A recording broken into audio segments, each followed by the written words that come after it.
Olá, alunos do nono ano, né? Estamos aqui de volta com a nossa aula de língua portuguesa. Sou o professor Mauro Farias, a nossa aula de hoje de acordo com a norma. Estou aqui com a professora Silene. Olá, professora Silene. Olá, professor Mauro. Olá, estudantes do nono ano. Tudo bem com vocês? Então, como o professor Mauro falou, irei moderar a aula de vocês hoje. Então, espero que vocês, professores, alunos, pais, responsáveis, todos que nos acompanham estejam aí muito bem para a nossa aula hoje com o título chamativo, que o Mauro depois vai explicar esse contexto aí, Mauro. Como é que é? Coloca, por favor, o título na tela. De acordo com a norma? Quem será essa norma, Quem será hein? a norma? Tenho curiosidade em conhecer a norma. Vamos para aí o objetivo da aula. O objetivo da aula na tela para vocês. Reconhecer a variação linguística quanto à compreensão dos valores socialmente atribuídos a ela. Quem é ela? A norma, né? Ela? Pois é. Vamos ver então o conteúdo da aula de hoje. Olha só, a sequência de aulas que a gente começa hoje é a sequência de atividades 2, né? Tá no caderno Aprender Sempre.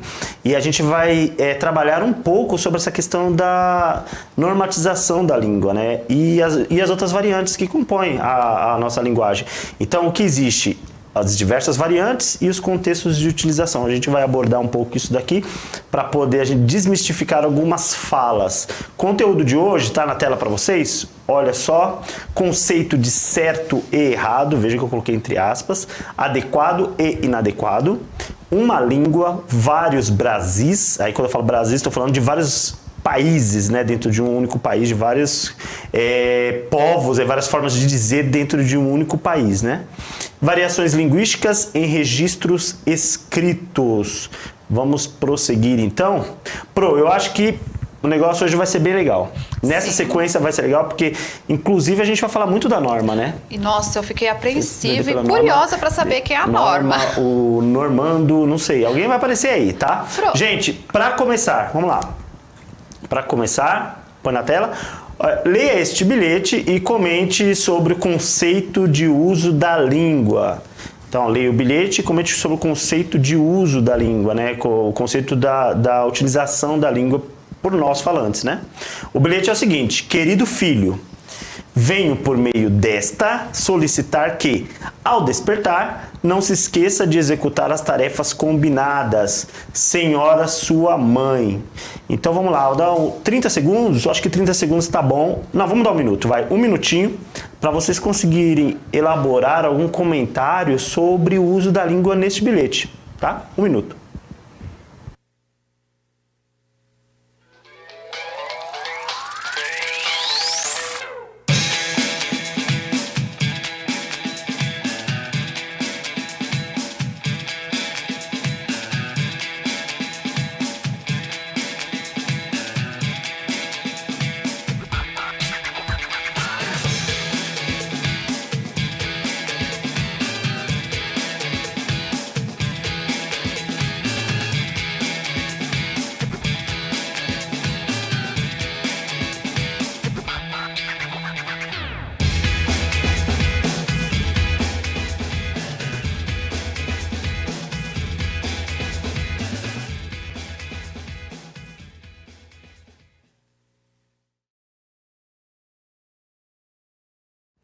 Olha, recebemos aqui boa tarde dos professores, dos colegas todos aqui, e a aluna Monique Alves manda o seguinte: nesse bilhete eu pude perceber que está escrito com uma linguagem bem formal. É isso que ela comentou. O Matheus está mandando. Parece até um poema. Segundo o Matheus, nossa, ele achou bem poético aí o jeito que a mãe conversou, mandou a mensagem aí para o filho. Agora o professor Antônio coloca o seguinte: é um bilhete formal. Aí o professor Ronaldo, não se usa, venho por meio dessa. Então vamos comentar sobre isso. Não se usa mais, né? E não se usa mais. Boa. Aqui já a professora Bernadette colocou, é ironia, a mãe foi irônica. Será? Então, boa essa do professor Antônio, né? Não se usa mais. Essa construção ela ficou muito antiquada, né? Até para os meios formais, né? Nós não usamos mais esse vem por meio dessa. Mas aí que está a grande pegadinha, professor Antônio, porque é isso que eu queria criar. É uma confusão no contexto de uso do bilhete e a linguagem que foi usada. Quer dizer, a linguagem é muito antiquada, é uma linguagem muito formal, é uma linguagem que não será usada, com certeza, por 100% das mães, caso precise deixar um bilhete, né? E o professor Ronaldo coloca redundância viciosa. Se até você está explicando por meio de algo, você está explicando por meio daquele algo em si, né? Sim. É isso que ele quis falar, redundância, né? Viciosa. Mas costumou-se usar, porque algumas redundâncias, né? Alguns pleonasmos, eles são usados exatamente para dar essa questão de ênfase, né? Então eles são permitidos, nem todo pleonasmo, nem toda redundância ela é equivocada, né? E antigamente se usava isso nos textos exatamente para dar esse ar de uma coisa mais eloquente, sei lá, né? Uma linguagem mais erudita, né? Como ficou usado aí o gerundismo nos meios de atendimento, né?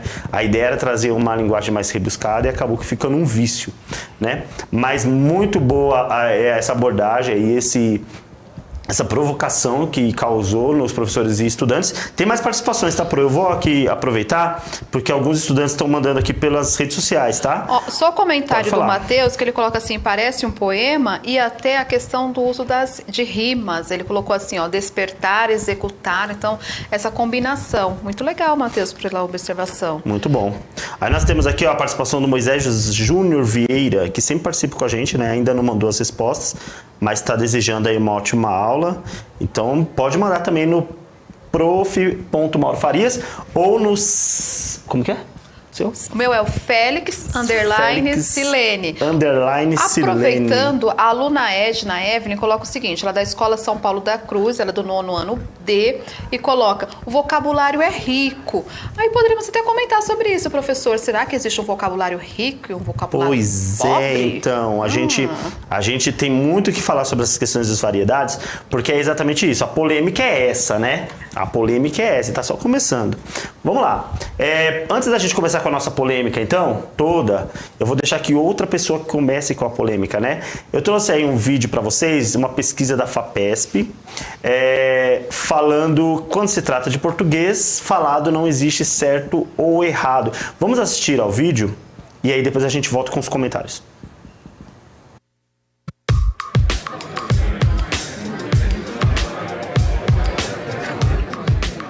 A língua falada é hesitante, interrompida, redundante, não planejada, fragmentada, incompleta, com frases curtas e simples.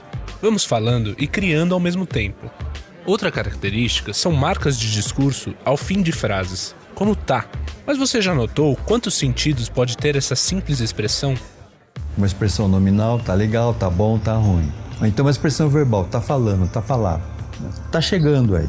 Aí é um verbo auxiliar. E aquele tá da conversação, né? Tá. Então tá.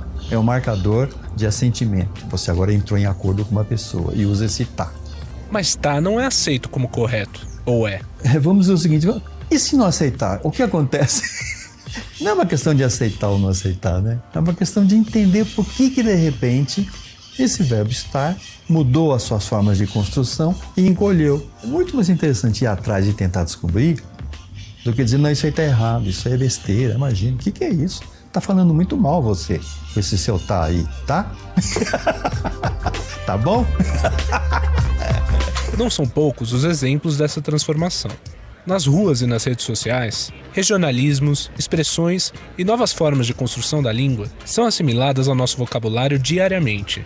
E isso cria novas regras. O que está acontecendo no português do Brasil é que é o artigo que está ficando como o marcador do gênero e do número.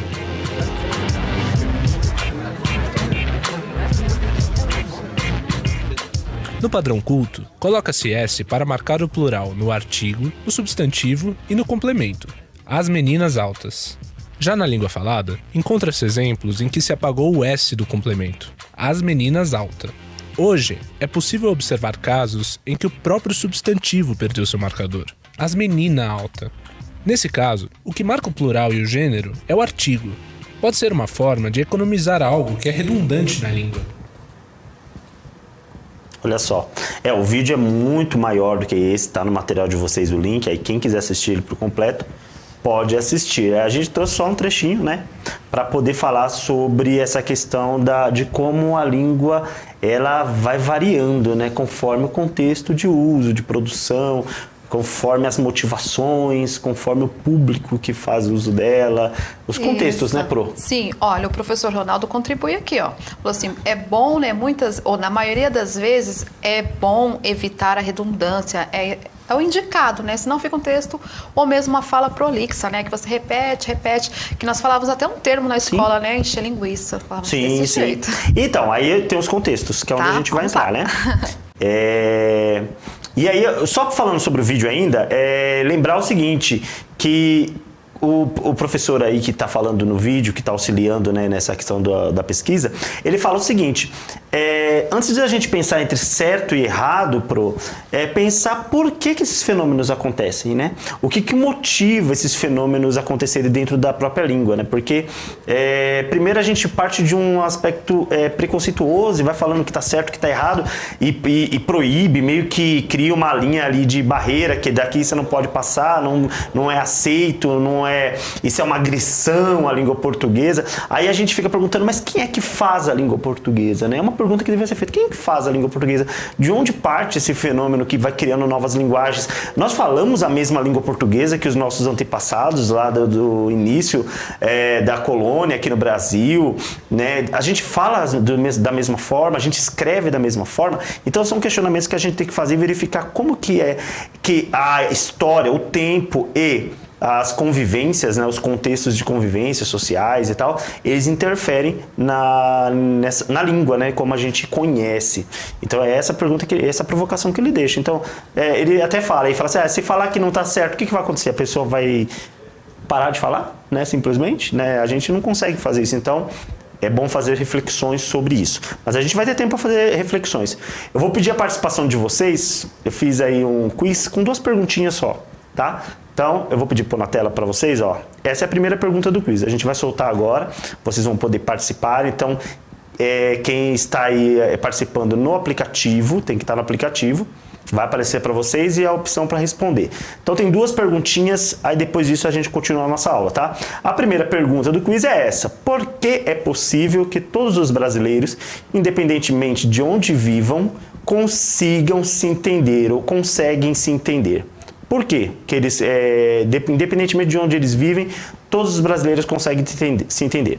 A, por causa da mídia. B, porque as pessoas viajam muito. C, porque falamos a mesma língua, mesmo que apresente pequenas diferenças, a base é a mesma. Pode soltar o quiz para eles, então.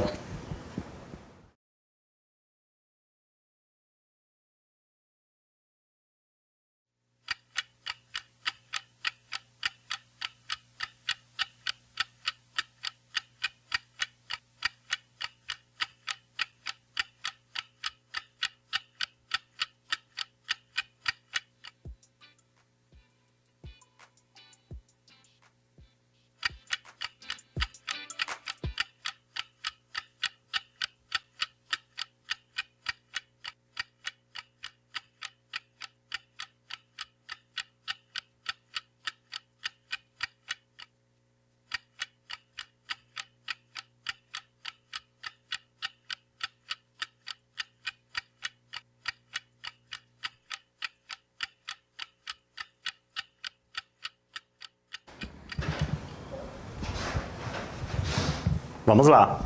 Não sei como que ficou aí pra vocês, se teve algum problema vocês podem mandar aí no nosso chat. Teve aqui o resultado, né? Por causa da mídia deu 23%, porque as pessoas viajam muito 8%, mas a maioria, 68%, escolheu porque mesmo com pequenas diferenças, falamos a mesma língua, né? Falamos a mesma língua mesmo com pequenas diferenças, a base é a mesma. E aí a gente vai pôr na tela então pra vocês, olha só. É exatamente a C. Então, presta atenção, pode deixar na tela para eles. Por que independentemente de onde estamos, a gente consegue se entender? Porque falamos a mesma língua, mesmo que apresente pequenas diferenças, e aí a gente vai entrar nessas pequenas diferenças, é onde entra as variantes linguísticas, a base da língua é a mesma, né? Diferentemente de outros países que têm diversos idiomas e até outros dialetos, né? Então acaba sendo línguas diferentes mesmo. No nosso caso não, a gente tem um português para o país inteiro, é um país com dimensões continentais, mas a gente tem a mesma língua portuguesa, né? E aí só vai variar algumas diferenças, né? Vamos para a próxima pergunta? Vamos lá. Vamos ver se vai direitinho agora. Pelo menos para mim aqui não apareceu, mas de repente está aparecendo para eles. Vamos nessa aqui, ó. Com tantas diferenças, como a língua portuguesa se mantém a mesma, permitindo que todos os brasileiros se entendam? A. Pelo fato de existir uma forma padrão com normas e regras que valem para todo o território brasileiro? B. Porque é uma língua muito fácil? C. Porque seguimos o padrão da língua falada no sul do país? Manda para eles, vamos ver.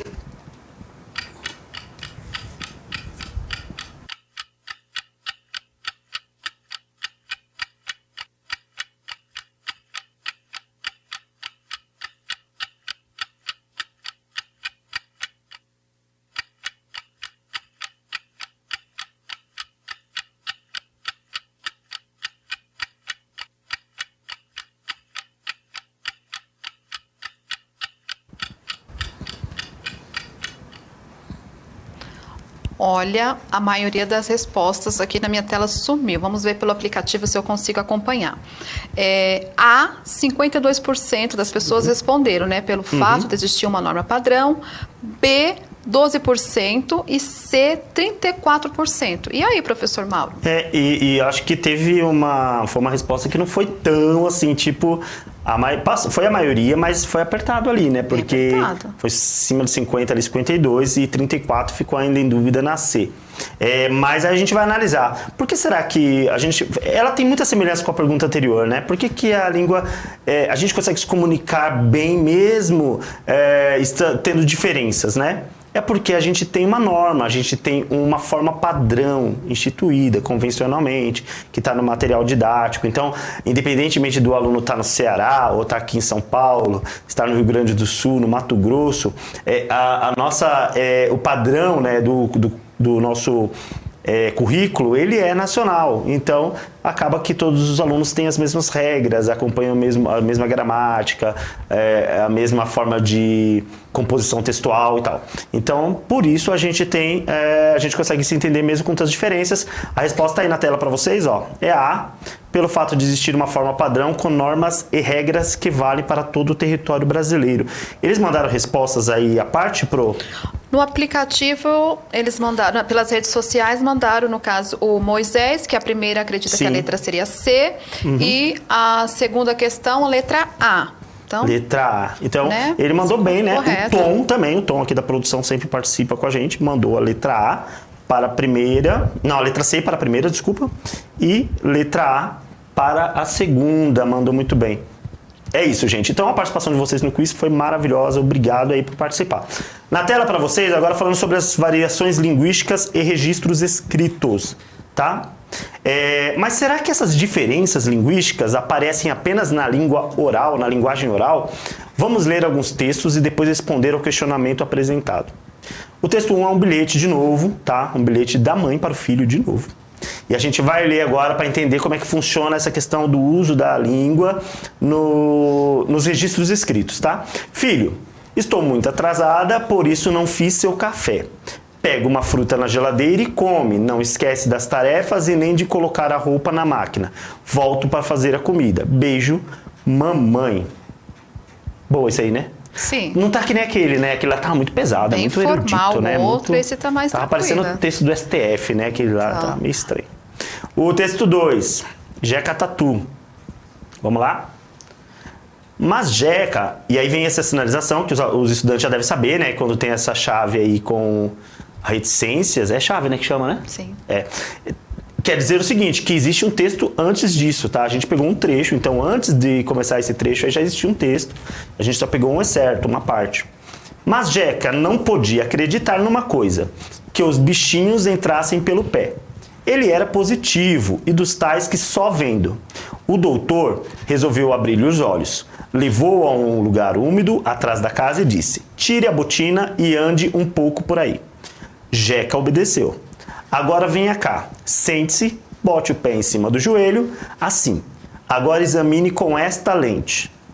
Jeca tomou a lente, olhou e percebeu vários vermes pequeninos que já estavam penetrando na sua pele, através dos poros. O pobre homem arregalou os olhos assombrado. E não é que é mesmo? Que havera de dizer... Pois é isso, seu Jeca, e daqui por diante não duvide mais do que a ciência disser. Nunca mais, daqui por diante, a ciência está dizendo e Jeca está jurando em cima. Desconjuro e pinga, então nem para remédio. Muito bem, texto do Monteiro Lobato, tá? Ideias de Jeca Tatu. Vamos para o próximo. O terceiro texto. O Soldado e o Diabo.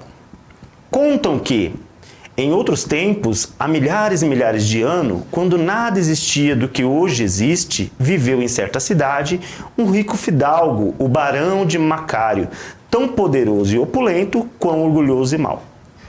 Uma tarde, achava-se ele no seu escritório contemplando avaramente a grande fortuna que acumulara, roubando aos pobres, às viúvas e aos órfãos, emprestando dinheiro a juros elevados, quando de súbito se sentiu tocado por um raio de bondade, até então jamais experimentado pelo seu coração empedernido.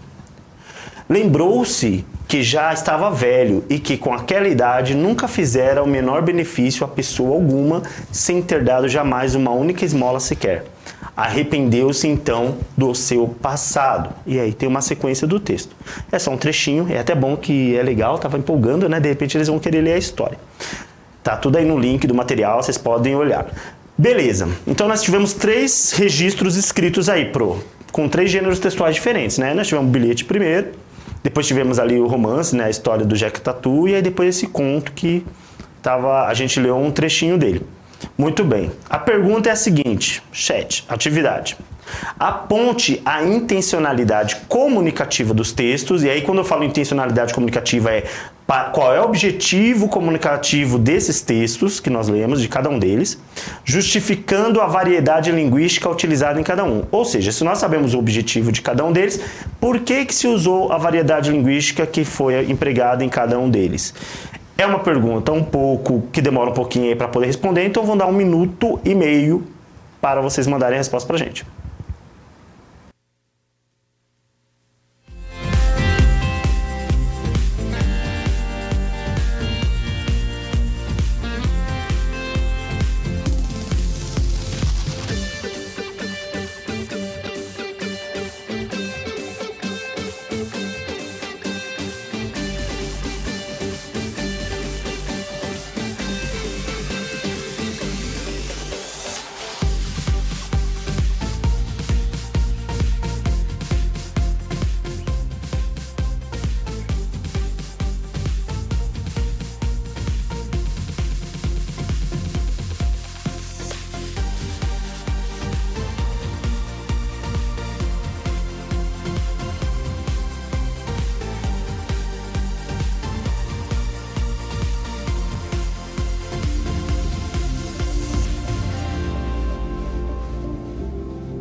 Ó, eles estão respondendo, o aluno Moisés está mandando aqui, mostra uma diversidade linguística, só que ele não explicou exatamente de qual texto, o contexto aí, era para falar, por exemplo, o gênero, né? Por exemplo, o a primeiro variedade bilhete... em cada uma delas e qual a intenção que cada texto tem, né? Professor Mauro, eu fiz até uma observação. Sim. O primeiro texto do bilhete, a linguagem está assim, coloquial, informal, mas normalmente, assim, pelas redes sociais, ou quando uma mãe deixa um bilhete, às vezes, eu como mãe digo, nem sempre usamos daquela maneira, a maneira mais rápida. Eu coloco assim, Sim. faça isso, deixa isso, come logo, pronto, tchau, beijo, fui. Aí tá meio carta ainda, né? Tá bem... Tá meio... uma que é assim, tem mães ainda que talvez pegaram um exemplo aí de uma mãe que é mais prolixa, né? Gosta de colocar detalhes ali e tal. Mas talvez o bilhete fosse bem mais sucinto mesmo. Com palavras até abreviadas, né? Aquela coisa toda. Com a intervenção aí do internetês. Muito bem, nós temos aí então. E o Tom também mandou, viu? Não vou esquecer do Tom, não. O Tom colocou o seguinte: na primeiro texto é informal, ele fala que tá informal. Na segunda, do Jeca, ele acha que tem pitadas de regionalismo. E aí o tempo tá acabando. E no último ele colocou prosa. Então vamos para a resposta? Põe na tela aí pra eles. Dá tempo, olha lá. Ó. Primeiro texto, por se tratar de um bilhete da mãe para o filho, tem a intenção de deixar um recado. o que permite o uso da linguagem descontraída, próxima do coloquial. No segundo texto, por se tratar de um trecho da obra literária, a escolha da linguagem carregada de expressões regionalistas na fala do Jeca Tatu. Aí, Tom, mandou bem. Se justifica por fazer parte da caracterização do personagem. No último texto, também trecho de uma obra literária, o emprego da norma padrão é justificado por se tratar da escolha estabelecida pelo escritor pertencente, olha o paranaense aqui, ao século XIX para a fala do narrador, tá? Então é só para explicar o regionalismo do Jeca Tatu, né? Quer dizer, aquela questão da linguagem regional. E o último é padrão porque no século XIX era muito comum aí essa estética da linguagem, né? Quem não se lembra do parnasianismo, então uma linguagem bem culta, bem erudita, né? E você vê que em cada contexto, cada intenção, uma linguagem escolhida, e é isso que a gente vai trabalhar em toda essa sequência. O reloginho estava doido, já parou, então o que vimos está na tela para vocês, e obrigado, até a próxima aula. A sequência promete, gente, continue acompanhando as próximas aulas que a gente vai falar muito sobre isso ainda. Um grande beijo e até a próxima. Tchau, professora Silene. Bye, bye.